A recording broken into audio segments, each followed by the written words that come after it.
few questions. Is this out of the picture if I put it here? Great. Yeah. What we're hoping to do in this whole series is look at this technology. Why is a computer so interesting? So I'm going to start that way. Okay. So what is it? What's different about this machine? Excuse me, I have one quick request. Yep. And that is don't drill your fingers in front of that mic, because that's when we're picking you up. All right. You're on.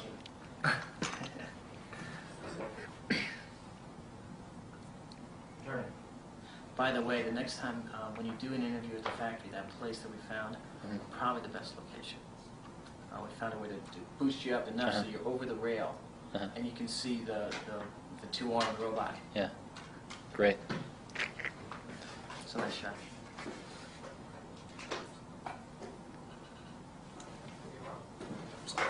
Great. We have speed? Speed. Okay. What is it about this machine? Why is this machine so interesting? Why has it been so influential? I'll give you my point of view on it. I remember reading a magazine article a long time ago, when I was 12 years old maybe, I think it was Scientific American, I'm not sure. And the article proposed to measure the efficiency of locomotion for lots of species on planet Earth, to see which species was the most efficient at getting from point A to point B. And they measured the kilocalories that each one expended. So they ranked them all, and I remember that the Condor won. The Condor was the most efficient at getting from point A to point B. And humankind, the crown of creation, came in with a rather unimpressive showing about a third of the way down the list. So that didn't look so great.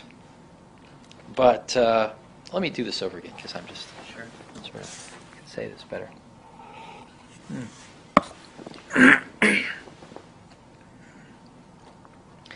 I remember reading an article when I was about 12 years old, I think it might have been in Scientific American, where they measured the efficiency of locomotion for all these species on planet Earth. How many kilocalories did they expend to get from point A to point B?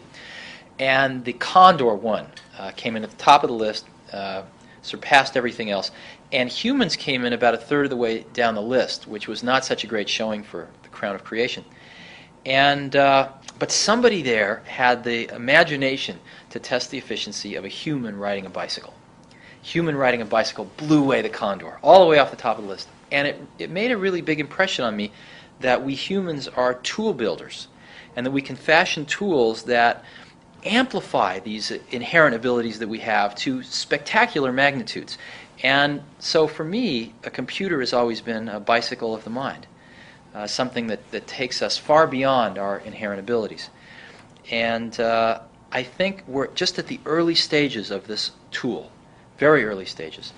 And we've come only a very short distance, and it's still in its formation, but already we've seen enormous changes. I think that's nothing compared to what's coming in the next 100 years. In Program 6, we're going to look at some of the past predictions of why people have been so wrong about the future. And one of the notions is that today's vision of a standalone computer is just as limited as those past visions of it being only a number cruncher. What's the difference philosophically between a network machine and a standalone machine? Let me answer that question in a slightly different way. There have been, if you look at why the majority of people have bought these things so far, there have been two real explosions that have propelled the industry forward. The first one really happened in 1977, and it was the spreadsheet. I remember when Dan Filestra, who ran the company that marketed the first spreadsheet, walked into my office at Apple one day and pulled out this disk from his vest pocket and said, I have this incredible new program. I call it a visual calculator, and it became VisiCalc. And that's what really propelled the Apple II to the success it achieved, more than any other single event. And with the invention of Lotus 123, and I think it was 1982, that's what really propelled the IBM PC to the level of success that it achieved. So that was the first explosion, was the spreadsheet. The second major explosion that's driven the desktop industry has been desktop publishing. Excuse me, we just lost a light. You have to check the Get a break. Chris? You have control, Michael. Sorry. When is this going to be broadcast? Next year sometime? Yeah, Fall 91. Co-production with the BBC. Uh-huh. And actually, one part is going to be interesting. I'm going to ask you at the end. Is we're going to dramatize the future, what we guess our future is, because we've got a dramatic budget in England. Whatever our guess is, it's going to be wrong. But at least we want to give people a vision of where things are heading. So can I just start off with the second one? Sure. Great. Yeah, the second really big explosion in our industry has been desktop publishing. Happened in 1985 with the Macintosh and the LaserWriter printer. And at that point, people could start to do on their desktops things that only typesetters and printers could do prior to that. And that's been a very big revolution in publishing. And those have really, those two explosions have been the only two real major revolutions which have caused a lot of people to buy these things and use them. The third one is starting to happen now. And the third one is, let's do for human-to-human communication what spreadsheets did for financial planning and what desktop publishing did for publishing. Let's revolutionize it using these desktop devices. And we're already starting to see the signs of that. As an example, in an organization, we're starting to see that as business conditions change faster and faster with each year, we cannot change our management hierarchical organization very fast relative to the changing business conditions. We can't have somebody working for a new boss every week. We also can't change our geographic organization very fast. Matter of fact, even slower than the management one. We can't be moving people around the country every week. But we can change an electronic organization like that.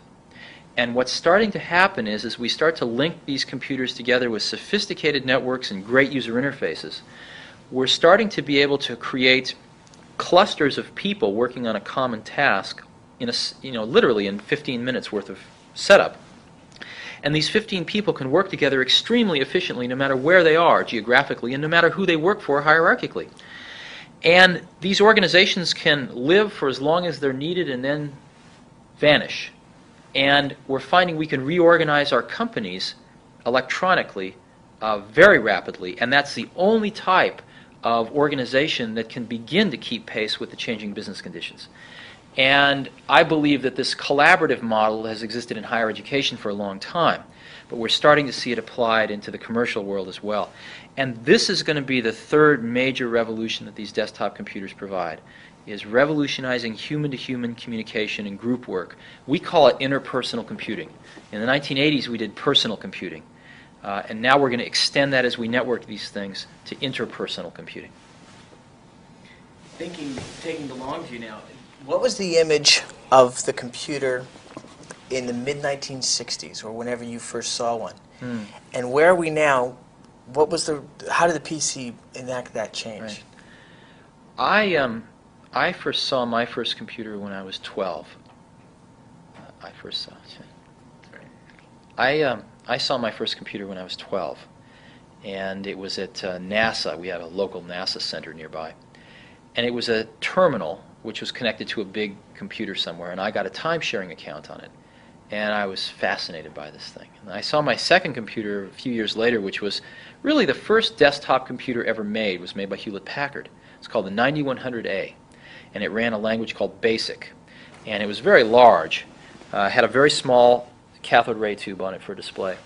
And I got a chance to play with one of those maybe in 1968 or 9, and spent every spare moment I had trying to write programs for it. I was so fascinated by this. And so I was probably fairly lucky in that my introduction to computers very rapidly moved from a terminal to within maybe 12 months or so actually seeing one of the first, probably the first desktop computer ever really produced.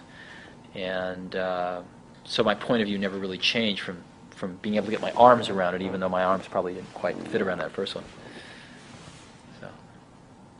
What was the role, how have personal computers changed the landscape of computers? I mean, back then it was centralized power, it was in a mainframe. Now we have 3 times as much power at the fringe than we have in the center, or 5 times as much power. Has it affected that? I'm not the right person to ask. Okay. Ask Alan Kay. uh,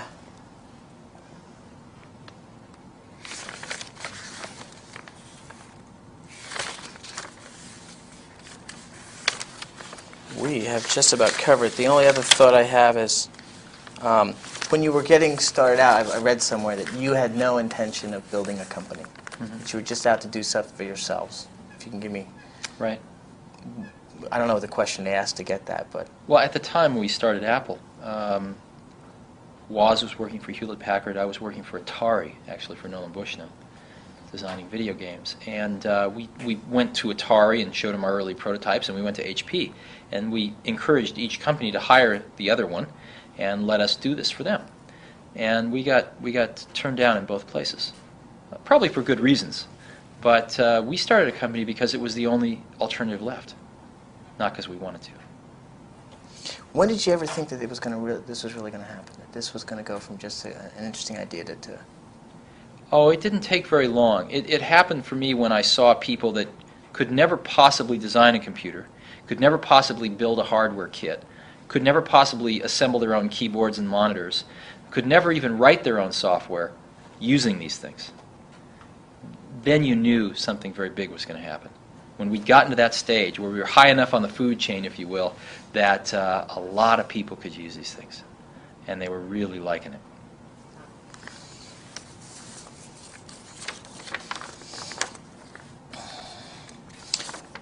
What's the goal of the next factory? Why is it so automated? Why is that necessary?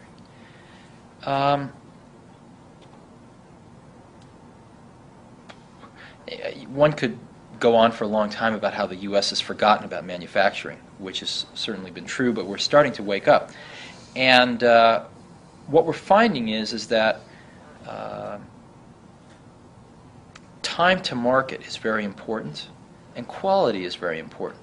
And the way we can make tremendous increase in quality and reductions in time to market is through automation. So the automation isn't there to lower the cost, although it does do that. It's really there to increase the quality and decrease the time it takes us to get a new product, as an example, to market, which is very important in a technology-based marketplace. So we happen to be the lowest cost producer in the world already at Next of our class of products. We also happen to be one of the highest quality producers of our type of product in the world. And we think for a company to survive, much less prosper in the 90s, that these are going to be very, very important things to be world-class at. We're not competing at the Homebrew Computer Society anymore. We're competing with Europe Inc. and Japan Inc. and IBM Inc. In order to do that, we really have to be world-class manufacturers.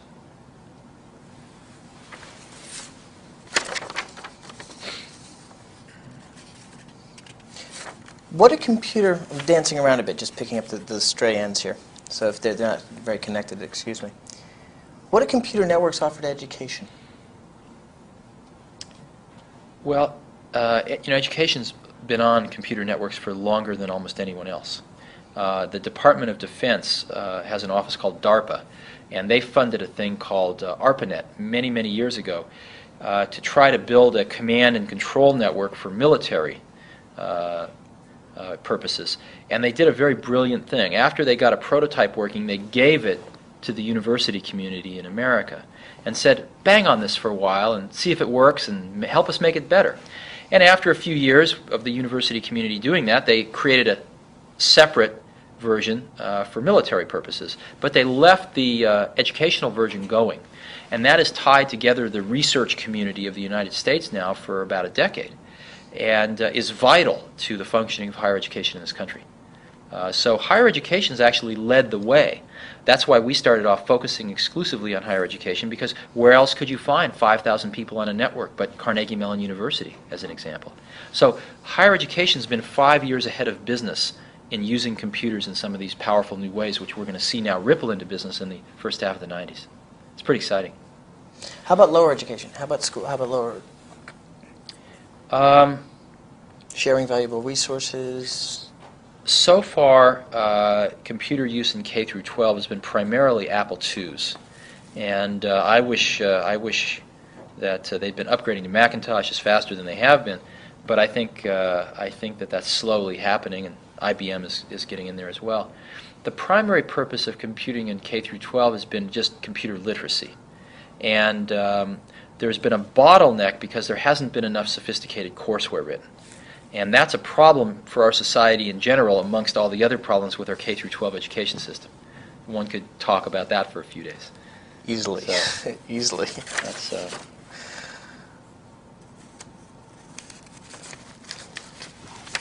were you down in Austin to see Bob? Yeah. Oh, great. Yeah.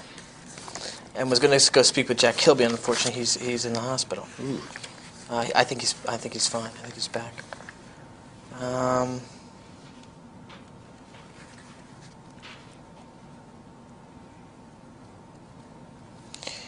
Going back to the Mac, in meeting the deadline for the Mac, how crazy did it get? I mean, you'd already said that you were going to have this big splash at the Super Bowl.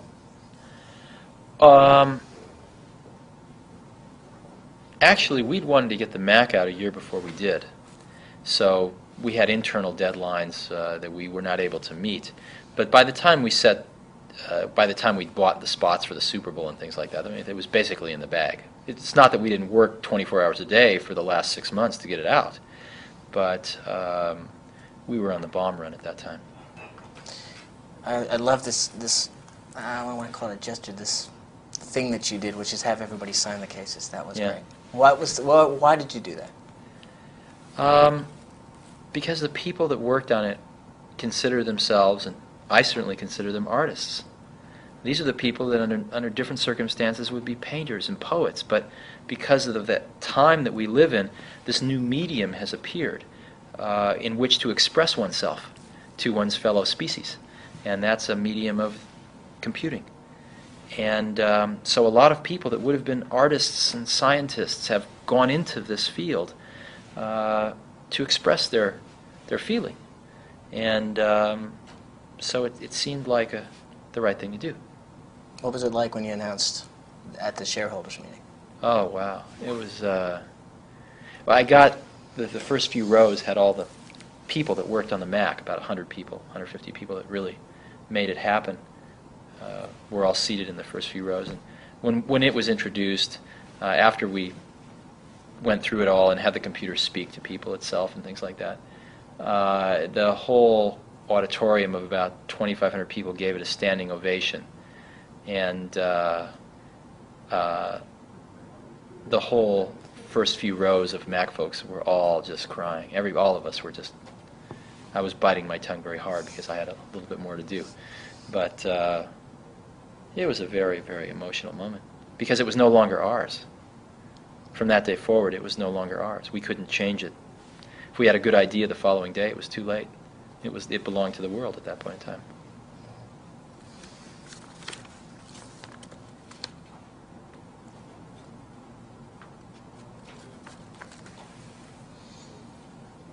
I should probably get going. Yeah. I'm just thinking a couple, but let's do the kickers then. Okay, these are the kickers. 15 seconds at the beginning of the show to grab people's attention. So, program 3, we're going from semiconductors to the growth and establishment of the computer industry. Uh-huh. So, what did you accomplish? What did you set out to do, and what did you do? Well, I think maybe something different along the lines of what you want is, the semiconductor people didn't know what they had in the microprocessor for 2 or 3 years. It was the computer hobbyists that really got the idea to make this into a computer rather than a calculator. Were you out to build a company or change the world? When we started Apple, we were out to build computers for our friends. That was all. No idea of a company. How important is the user interface in the design of a computer? Turn that into your own words.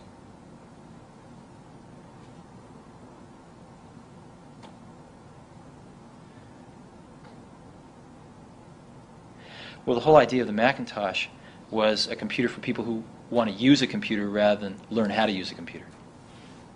So, One way we've been playing with it is it's not how it does it, but what it does. I don't know if that's any good. In other words, I don't care how it does it anymore. I just Right. wanted to do what I wanted to do. right, there's a quote in an interview that was done with me in Playboy a while ago, where I gave a Macintosh to a young kid one time. It was actually Sean Lennon at his birthday. And he had a great quote. He said,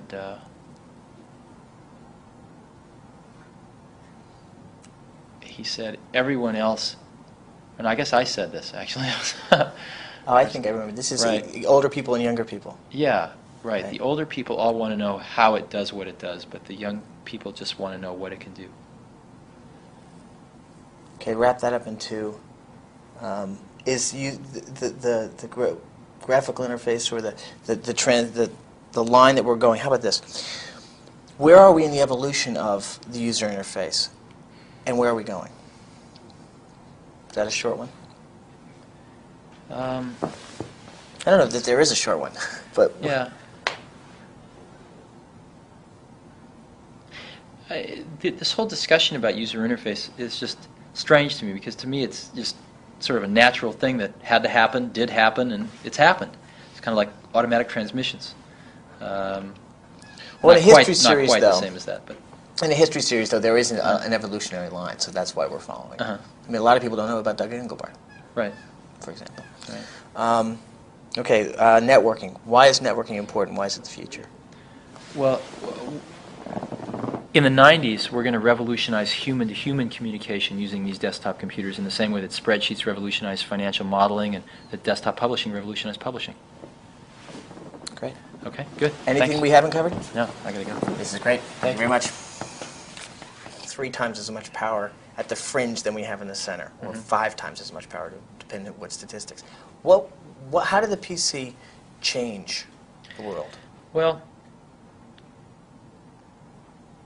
though the analogy is nowhere perfect, and certainly one needs to factor out the environmental concerns of the analogy as well. There is a lot to be said for comparing it to going from passenger trains to automobiles. And the advent of the automobile gave us a personal freedom of transportation. In the same way, the advent of the computer gave us the ability to start to use computers without having to convince other people that we needed to use computers. And the biggest effect of the personal computer revolution has been to allow millions and millions of people to experience computers themselves decades before they ever would have in the old paradigm, and to allow them to participate in the making of choices and controlling their own destiny using these tools. But it has created problems. And the largest problems are that now that we have all these very powerful tools, we're still islands, and we're still not really connecting these people using these powerful tools together. And that's really been the challenge of the last few years and the next several years, is how to connect these things back together so that we can rebuild a fabric of these things rather than just individual points of light, if you will, and get the benefit of both the passenger train and the automobile. So. What's the vision behind the next machine? We've already covered this a little bit. But. Yeah.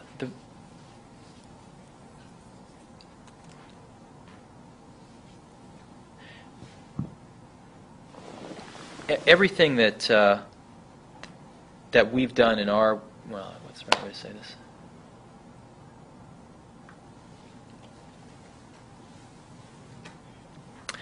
Everything I've done with computers in my life has been along pretty much a single vector.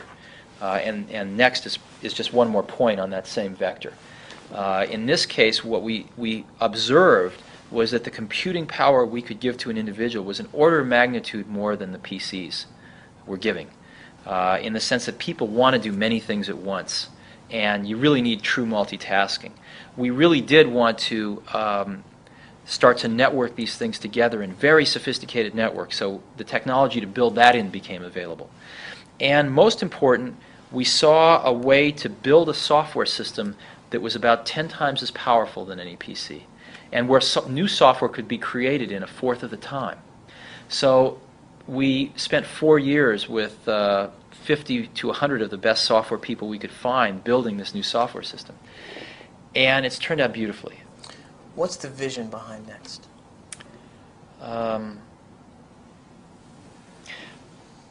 It's not so much different than everything I've ever done in my life with computers, starting with the Apple II and Macintosh and now Next, which is if you believe that these are the most incredible tools we've ever built, which I do, then the more powerful tool we can give to people, the more they can do with it. And in this case, we found a way to do 2 or 3 things that were real breakthroughs. Number one was to put a much more powerful computer in front of people for about the same price as a PC. The second was to integrate that networking into the computer so we can begin to make this next revolution with interpersonal computing. And the PCs so far have not been able to do that very well. And the third thing, and maybe the most important, was to create a whole new software architecture from the ground up that lets us build these new types of applications and lets us build them in 25% of the time that it normally takes to do on a PC. So we spent 4 years with 50 to 100 of the best software people that I know, creating a whole new software platform from the ground up. And the way our industry works is that you create this platform software first, and then you go out and you get people to write new applications on top of it. Well, the height that these new applications can soar is enabled or limited by the platform software. And there's only been 3 systems that have ever been successful in the whole history of desktop computing. That was the Apple II's platform software, of which there wasn't too much, the IBM PC, and Macintosh. So we're attempting to create the 4th platform software standard, and hopefully we'll succeed because it will allow these applications to be written which far, far exceed in capacity what can be done in today's machines. Should wait for the 0 graph. Okay. Based. Clear. What happens when you have a network that allows the relative minorities in a whole different area come together? How does that change the democracy? I don't know. Okay. But what I have seen is I've seen interpersonal computing happening at our own company. Or maybe the best way to put it is, I remember when the first spreadsheet came out, I saw it fly through Apple as well as other companies. And when we invented desktop publishing, of course, it influenced Apple first. And I've seen the same thing happen with interpersonal computing here at Next. We decided to put a Next machine on every employee's desktop about 18 months ago and connect them with the very high-speed networking that's built in. And I've seen the revolution here with my own eyes. And it's actually larger than the first 2. Let me give you some examples. If we want to, if we're going to be doing a special project, let's say with a company, and let's say the company's called what's your WGBH. WGBH. We're going to be doing a special project with WGBH, and what we'll do is we'll create a special mailbox, WGBH, and we'll put 20 people on it that are going to be helping on this project. Now, these 20 people will be from all over our company, from marketing, from sales, from engineering, some from manufacturing, maybe some from our Boston office so they can be close by. And if one sends a message to this mailbox, they'll all get it like that, instantly. And if one sends a reply, they'll copy the whole mailbox on it so the rest of the team members get to read the intellectual content going back and forth. And everyone on in this mailbox will probably get around 30 mail messages a day. And they'll spend about 20 minutes, 30 minutes reading these and answering these per day. And it'll be like a beehive. Now, this project's very important for our company, and I want to make sure it's getting off right. So I'll put my own name on this mailbox, and I'll see these 30 mail messages fly by, all of the disagreements and the arguments and the thoughts and the decisions. And I can just let it fly by and read it. I can do some background coaching with a few people if I think they're a little off track. I can get right on the network and kibitz if I'd like. And after a month or so, when I know that it's going well, I can take my name off.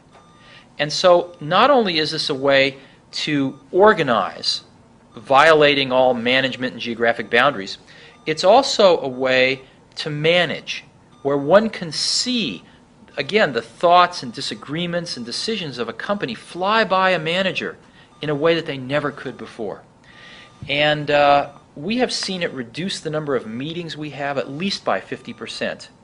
We've seen it get far more managers and individual contributors involved in decisions than they ever were before, and we think the quality of the decisions is a lot higher.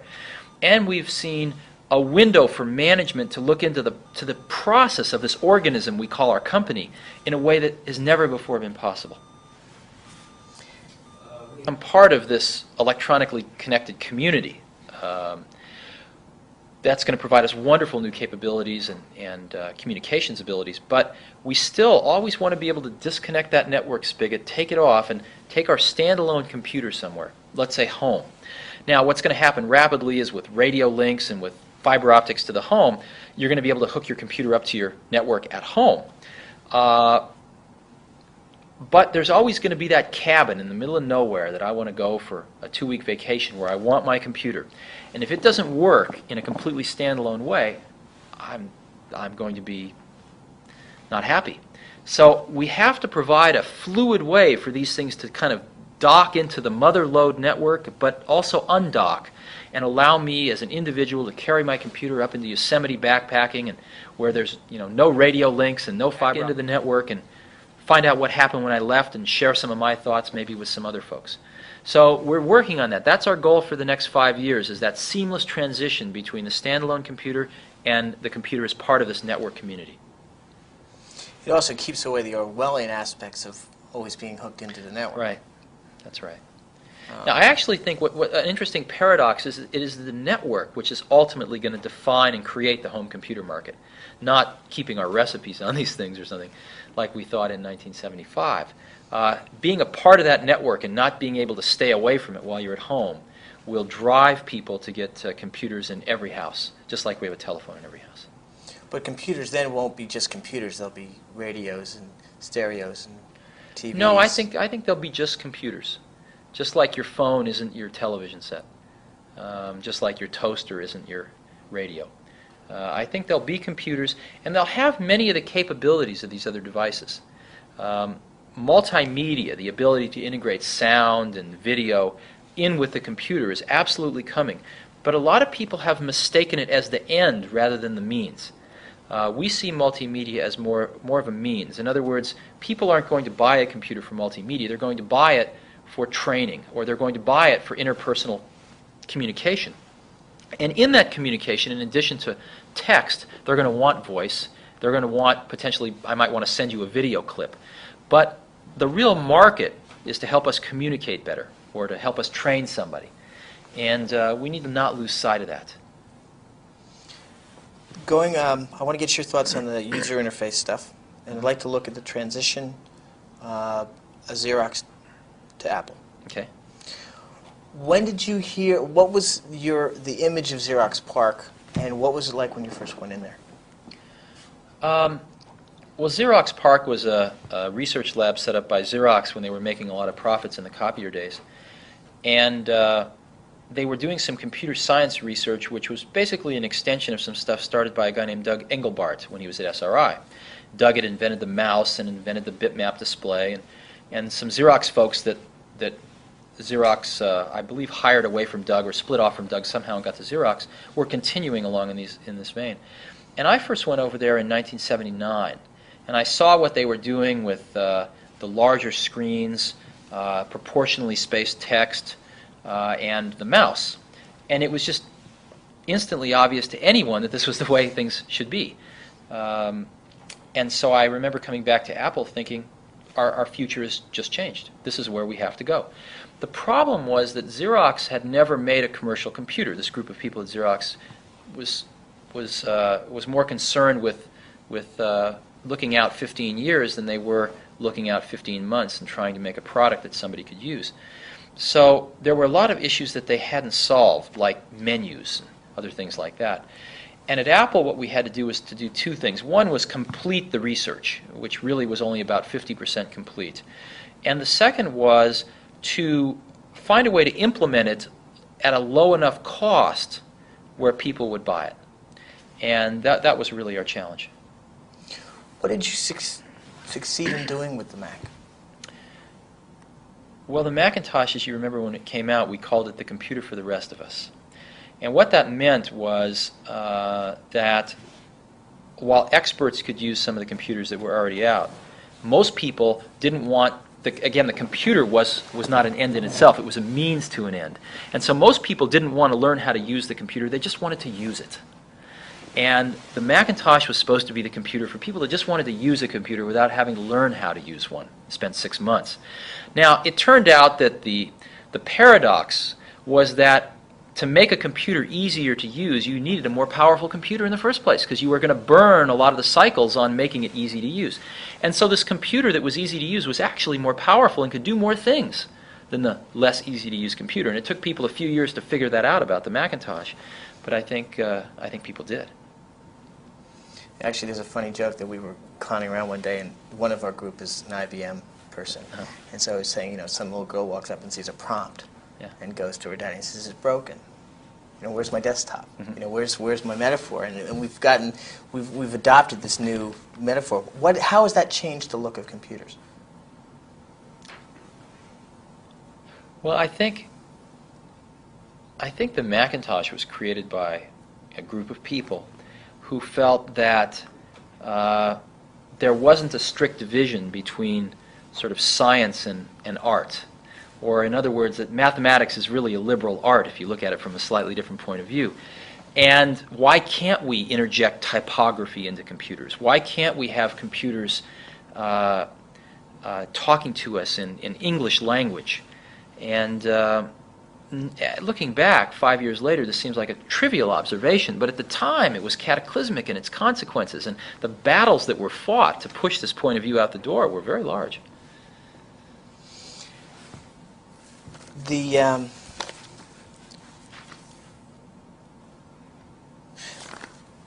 balance between thinking and doing. I mean, one of the things in the semiconductors was you had risk takers. Mhm. I mean, Bob Noyce, learns Absolutely. to hang glide at age 40. Uh-huh. I mean, these people like laying their butts on the line. How important was that in the early days? I mean, we're going back to 75. Well, again, after seeing... my entire life's been spent only in one industry, which is this one. And but I've been in it now for about 15 years, and I've seen a lot of people make a lot of things. I've seen a lot of people fail a lot of things. And my point of view on this, or my observation, is that the doers are the major thinkers. The people that really create the things that change this industry are both the thinker-doer in one person. And if we really go back and we examine, did Leonardo have a guy off to the side that was thinking 5 years out in the future what he would paint or the technology he would use to paint it? Of course not. Leonardo was the artist, but he also mixed all his own paints. He also was a fairly good chemist, knew about pigments, knew about human anatomy, and combining all of those skills together, the art and the science, the thinking and the doing, was what resulted in the exceptional result. And there is no difference in our industry. The people that have really made the contributions have been the thinkers and the doers. And when you a lot of people, of course, it's very easy to take credit for the thinking.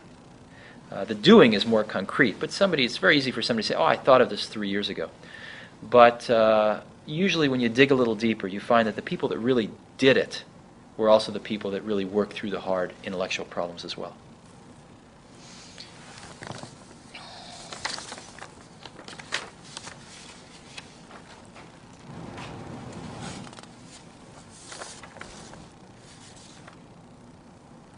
What's it going to take to make computers accessible to the rest of the public? I mean, I don't know what the statistics are, but 20 million people on computers? Or what's it going to take to get it to 100 million?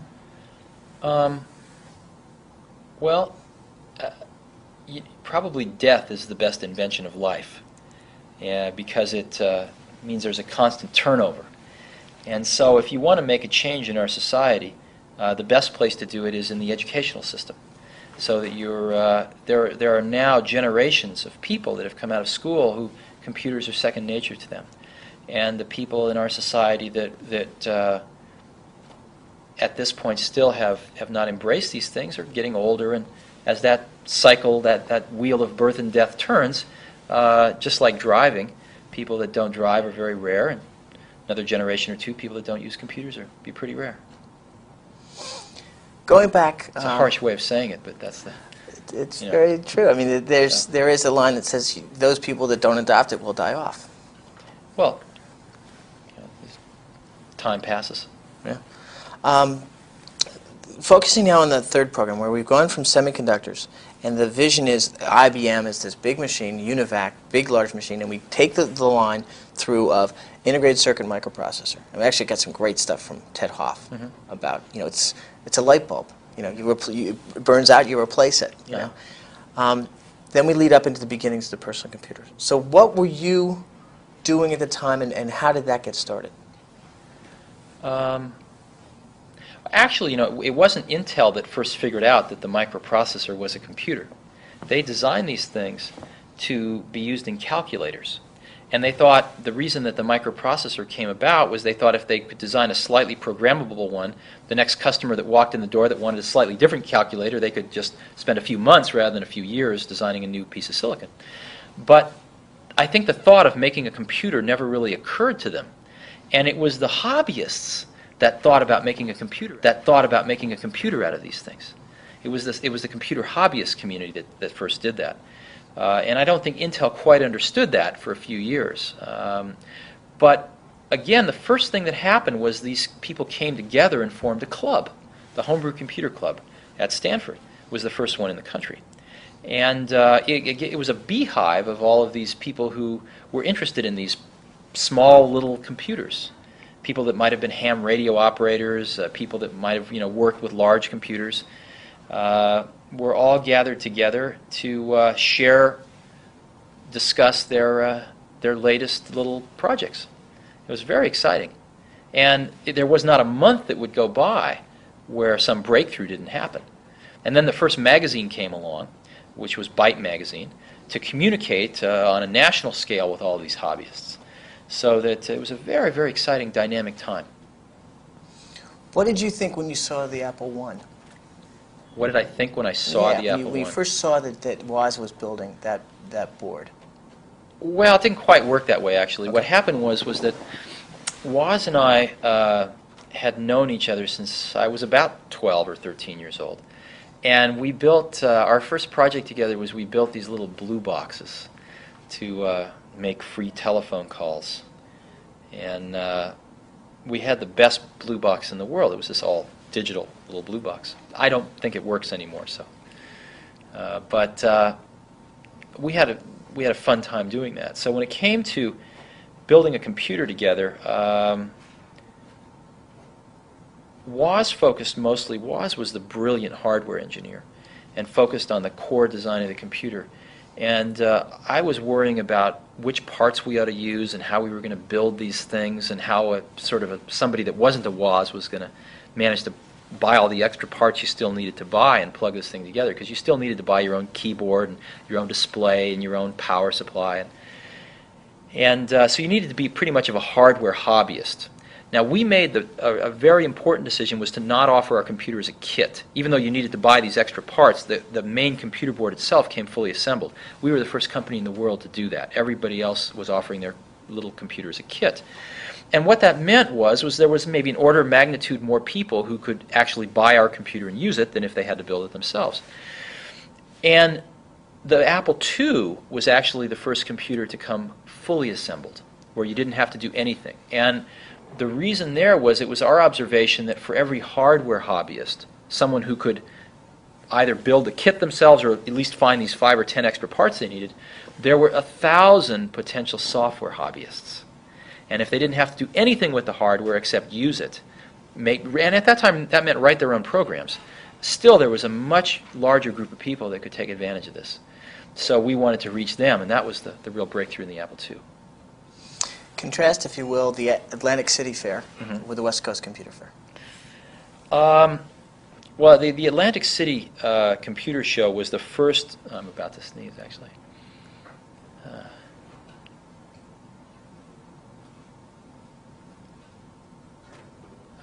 Look at the light. There it is. Excuse me. The first face-to-face gathering of personal computer hobbyists from all around the country was this show put on in Atlantic City in 1976, and it was in the basement of some dingy hotel. And it just happened to be about 300 degrees outside, so the basement was like a steam bath. and it was impossible to be down there for longer than a half an hour without being completely drenched. And nevertheless, there were a few hundred hobbyists completely drenched walking around for hours. And we had a little tiny booth there. It was a tablecloth over a hotel table. And there were Woz and I and a friend or two of ours went there, and we had our few Apple ones there and a little poster we'd made. And that was really our first, the first computer show in the world. A year later, I think maybe even 9 months later, there was the first West Coast Computer Fair, which was a much more professional operation in comparison with Atlantic City, but still very, very hobby-oriented compared with what goes on today. And that was in San Francisco, and there were maybe 100 companies showing their wares, and it was attended by maybe 1,000 people, which was a lot for our industry at that time. 13,000. 13,000. Wow, really? 13,000 people. That's a lot. That's Jim Warren told me that. That's a lot. I'd be surprised at that, but maybe he Call knows it better half than that, I do. 6,000. Yeah, 6,000. Thousands of people. And that's when we introduced the Apple II. And I think the Apple II was probably the hit of the show at that time. In between, you went and found McKenna and Markkula. Well, we found Regus by, I used to like Intel's advertising, so I called them up one day, and I said, who does your advertising? They said, well, Regus McKenna. And I said, what's a Regus McKenna? They said, no, it's a person. And he gave me his phone number, and I called Regus up, and he told us to go away about 4 or 5 times, but eventually he agreed to help us out. And then Mike Markkula I found from a venture capitalist, actually. Told me that I should go talk to Mike Markkula. Now, we hooked up with Mike just around the time we introduced the Apple II, maybe a month before. But the Apple II was pretty much designed and ready to go, and then Mike came on board, and things really started to take off. How important was the disk drive in the development of Apple? Disk drive was crucial. One of the things that people forget when they think about Apple, and the Apple II in particular, was that we were the first company to come out with a reliable, inexpensive floppy disk drive. And we had a low-cost floppy disk drive that really worked about 2 to 3 years before any of our competitors. And that was an incredibly important reason why the Apple II was successful.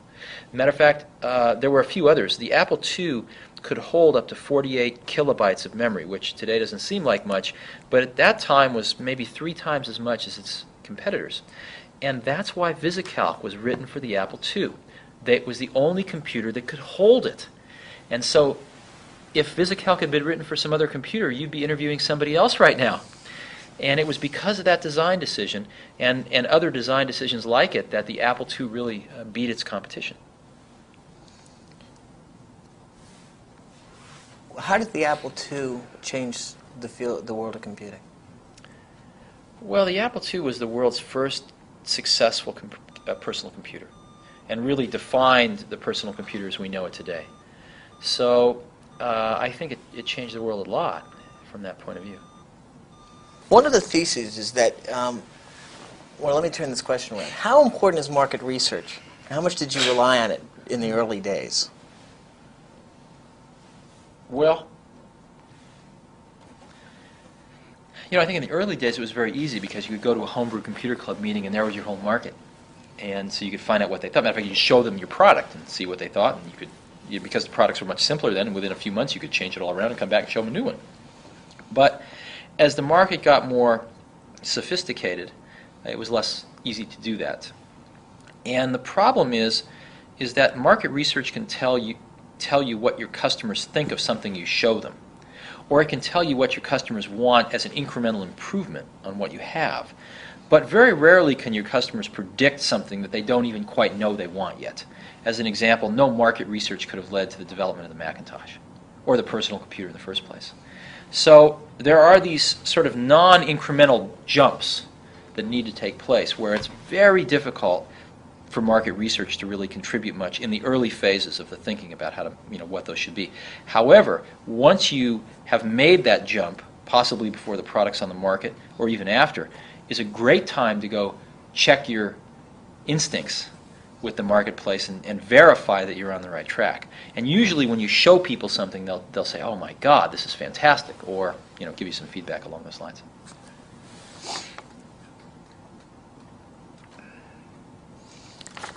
How has the personal computer changed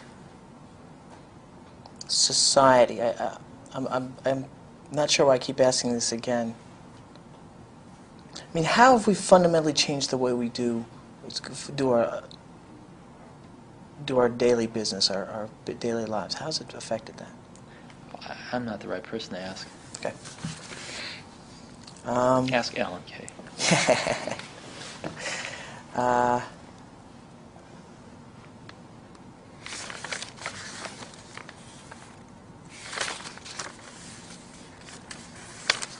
Through the growth and establishment of the computer industry. Uh-huh. So what did you accomplish? What did you set out to do, and what did you do? Well, I think maybe something different along the lines of what you want is, the semiconductor people didn't know what they had in the microprocessor for 2 or 3 years. It was the computer hobbyists that really got the idea to make this into a computer rather than a calculator. Were you out to build a company or change the world? When we started Apple, we were out to build computers for our friends. That was all. No idea of a company. How important is a user interface in the design of a computer? Turn that into your own words.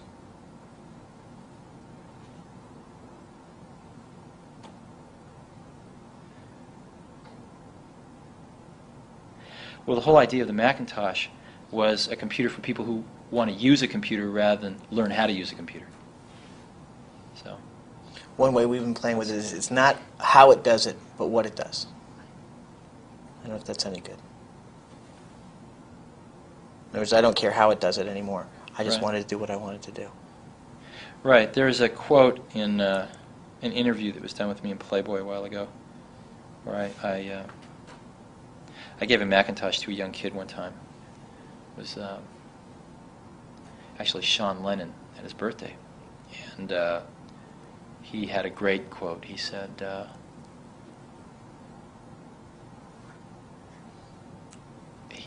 everyone else, and I guess I said this actually. Oh, I think I remember. This is Right. older people and younger people. Yeah, right. Right. The older people all want to know how it does what it does, but the young people just want to know what it can do. Okay, wrap that up into graphical interface or the line that we're going. How about this? Where are we in the evolution of the user interface, and where are we going? Is that a short one? I don't know that there is a short one, but Yeah. This whole discussion about user interface is just strange to me, because to me it's just sort of a natural thing that had to happen, did happen, and it's happened. It's kind of like automatic transmissions. Well, in a history series, not quite though, the same as that, but in a history series, though, there is an evolutionary line, so that's why we're following. Uh-huh. I mean, a lot of people don't know about Doug Engelbart, right. for example. Right. Okay, networking. Why is networking important? Why is it the future? Well, in the 90s, we're going to revolutionize human-to-human communication using these desktop computers in the same way that spreadsheets revolutionized financial modeling and that desktop publishing revolutionized publishing. Great. Okay, good. Anything Thanks. we haven't covered? No, I got to go. This is great. Thank you very much.